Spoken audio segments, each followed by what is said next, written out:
ਹੁਣ ਤੁਹਾਨੂੰ ਦੱਸਾਂਗੇ ਕਿ ਟੋਰਾਂਟੋ ਦਾ ਰਹਿਣ ਵਾਲਾ ਨੌਜਵਾਨ ਮੁਹੰਮਦ ਅਸਤੁੱਲਾ ਉਸਨੂੰ 24 ਵਾਈਨ ਦੀਆਂ ਬੋਤਲਾਂ ਮੁਫਤ ਵਿੱਚ ਕਿਵੇਂ ਮਿਲ ਗਈਆਂ, ਜਿਨ੍ਹਾਂ ਦੀ ਕੀਮਤ ਕਰੀਬ $1000 ਸੀ।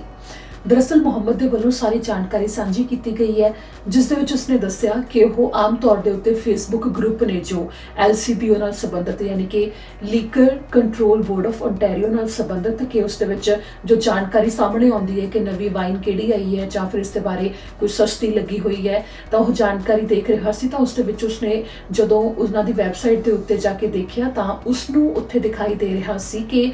ਕੋਈ ਵੀ ਪੈਸੇ ਨਾ ਹੁੰਦੇ ਹੋਏ $0 ਦੀ ਉਹ ਵਾਈਨ ਹੈ ਜਿਹੜੀ ਉਹ ਲੱਗੀ ਹੋਈ ਸੀ।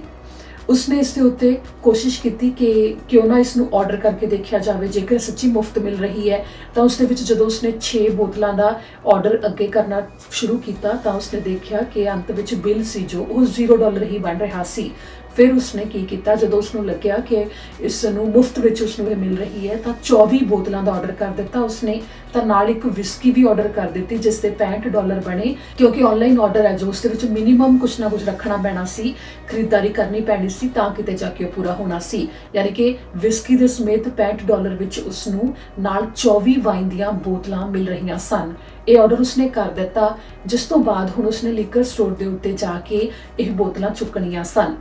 ਜਿਸ ਦੇ ਵੱਲੋਂ ਜਾਣਕਾਰੀ ਸਾਂਝੀ ਕੀਤੀ ਗਈ ਕਿ ਜਦੋਂ ਉਹ ਲੀਕਰ ਸਟੋਰ ਦੇ ਉੱਤੇ ਗਿਆ ਤਾਂ ਉੱਥੇ ਜੋ ਵਿਅਕਤੀ ਮੌਜੂਦ ਸੀ ਉਸਨੇ ਪਹਿਲਾਂ ਉਸ ਆਰਡਰ ਦੇ ਬਾਰੇ ਜਾਣਿਆ ਤੇ ਫਿਰ ਉਹ ਪਿੱਛੇ ਚਲਾ ਗਿਆ। ਤਾਂ ਮੁਹੰਮਦ ਨੂੰ ਉਸ ਸਮੇਂ ਲੱਗਿਆ ਕਿ ਉਹ ਇਸ ਕਰਕੇ ਪਿੱਛੇ ਗਿਆ ਕਿ ਇੱਥੇ ਕੋਈ ਦਿੱਕਤ ਆ ਗਈ ਹੈ ਜਾਂ ਫਿਰ ਉਹ ਕਿਸੇ ਦਿੱਕਤ 'ਚ ਫਸ ਗਿਆ ਕਿ ਉਹ ਕਿਸੇ ਨਾਲ ਗੱਲ ਕਰਨ ਗਿਆ ਕਿ 24 ਬੋਤਲਾਂ ਇਸ ਨੂੰ ਮੁਫਤ ਦੇ ਵਿੱਚ ਕਿਵੇਂ ਮਿਲ ਰਹੀਆਂ ਨੇ।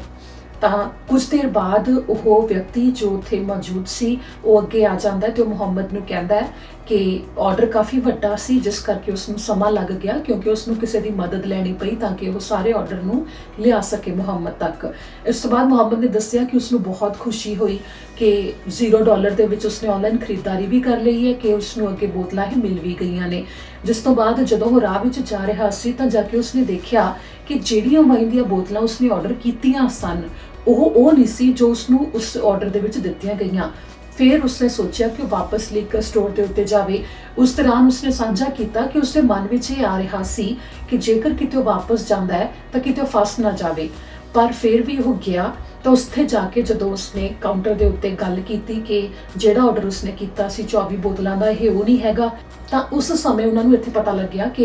ਇਹ ਬੋਤਲਾਂ ਤਾਂ ਮੁਹੰਮਦ ਨੇ $0 ਦੇ ਵਿੱਚ ਖਰੀਦੀਆਂ ਨੇ। ਤਾਂ ਫਿਰ ਮੈਨੇਜਰ ਨਾਲ ਗੱਲ ਕੀਤੀ, ਮੈਨੇਜਰ ਨੇ ਅੱਗੇ ਅਧਿਕਾਰੀਆਂ ਨਾਲ ਗੱਲ ਕੀਤੀ। ਤਾਂ ਜਦੋਂ ਇਹ ਪੂਰੀ ਗੱਲਬਾਤ ਹੋਈ ਤਾਂ ਉਸ ਤੋਂ ਬਾਅਦ ਸਾਹਮਣੇ ਆਇਆ ਕਿ ਕੰਪਿਊਟਰ ਦੇ ਵਿੱਚ ਕੋਈ ਦਿੱਕਤ ਆ ਗਈ ਸੀ, ਜਿਸ ਤੋਂ ਬਾਅਦ ਮੁਫਤ ਦੇ ਵਿੱਚ ਇਹ ਬੋਤਲਾਂ ਵਿਕ ਗਈਆਂ। ਪਰ ਜਿਵੇਂ ਕਿ ਆਨਲਾਈਨ ਇਹਨਾਂ ਨੂੰ ਵੇਚਿਆ ਗਿਆ ਸੀ ਉਸੇ ਤਰ੍ਹਾਂ ਮੁਹੰਮਦ ਨੂੰ ਦੇ ਵੀ ਦਿੱਤੀਆਂ ਗਈਆਂ ਤੇ ਮੁਹੰਮਦ ਦੀ ਖੁਸ਼ੀ ਦਾ ਟਿਕਾਣਾ ਨਹੀਂ ਰਿਹਾ ਜਦੋਂ ਅਧਿਕਾਰੀਆਂ ਨਾਲ ਗੱਲ ਕਰਨ ਤੋਂ ਬਾਅਦ ਵੀ ਉਸਨੂੰ ਉਹ 24 ਬੋਤਲਾਂ ਮੁਫਤ ਵਿੱਚ ਮਿਲ ਗਈਆਂ ਤੇ ਉੱਥੋਂ ਚਲਿਆ ਗਿਆ। ਜਿਸ ਤੋਂ ਬਾਅਦ ਉਸਨੇ ਸਾਰੀ ਘਟਨਾ ਦੇ ਬਾਰੇ ਜਾਣਕਾਰੀ ਸਾਂਝੀ ਕੀਤੀ ਤੇ ਇਸ ਤੋਂ ਬਾਅਦ liquor control board of Ontario ਦੇ ਵੱਲੋਂ ਵੀ ਇਸ ਦੇ ਉੱਤੇ ਇੱਕ ਸਟੇਟਮੈਂਟ ਜਾਰੀ ਕੀਤੀ ਗਈ ਹੈ, ਜਿਨ੍ਹਾਂ ਨੇ ਕਿਹਾ ਕਿ ਮੁਹੰਮਦ ਨੂੰ ਜੋ ਇਹ ਮੁਫਤ ਵਿੱਚ ਬੋਤਲਾਂ ਮਿਲੀਆਂ ਨੇ ਉਸ ਦੇ ਵਿੱਚ ਉਹ ਆਪਣੀ ਗਲਤੀ ਕਬੂਲਦੇ ਨੇ ਕਿਉਂਕਿ ਇਸ ਵਿੱਚ ਉਹਨਾਂ ਦੀ ਵੈਬਸਾਈਟ ਦੇ ਉੱਤੇ ਕੋਈ ਦਿੱਕਤ ਆ ਗਈ ਸੀ, ਜਿਸ ਤੋਂ ਬਾਅਦ ਉਹ ਬੋਤਲਾਂ ਨੇ ਜੋ ਉਹਨਾਂ ਦੀ ਕੀਮਤ $0 ਉੱਥੇ ਸਾਹਮਣੇ ਦਿਖਾਈ ਦੇ ਰਹੀ ਸੀ, ਜਿਸ ਤੋਂ ਬਾਅਦ ਮੁਹੰਮਦ ਨੇ ਉਹ ਖਰੀਦ ਲਈਆਂ। ਜਿਸ ਦੇ ਵਿੱਚ ਅੰਤ ਵਿੱਚ ਇਹ ਪਾਇਆ ਗਿਆ ਕਿ ਮੁਹੰਮਦ ਦੇ ਇਸ ਦੇ ਵਿੱਚ ਕੋਈ ਵੀ ਗਲਤੀ ਨਹੀਂ ਹੈ ਕਿਉਂਕਿ ਜੋ ਵੈਬਸਾਈਟ ਦੇ ਉੱਤੇ ਹੀ ਕੰਪਿਊਟਰ ਦੇ ਵਿੱਚ ਹੀ ਦਿੱਕਤ ਸੀ, ਜਿਸ ਨੂੰ ਠੀਕ ਵੀ ਕਰ ਦਿੱਤਾ ਗਿਆ ਬੋਰਡ ਦੇ ਵੱਲੋਂ ਇਹ ਦੱਸਿਆ ਗਿਆ। ਪਰ ਦੂਜੇ ਪਾਸੇ ਮੁਹੰਮਦ ਨੂੰ ਉਹ 24 ਬੋਤਲਾਂ ਮੁਫਤ ਦੇ ਵਿੱਚ ਆਖਿਰ ਮਿਲ ਹੀ ਗਈਆਂ।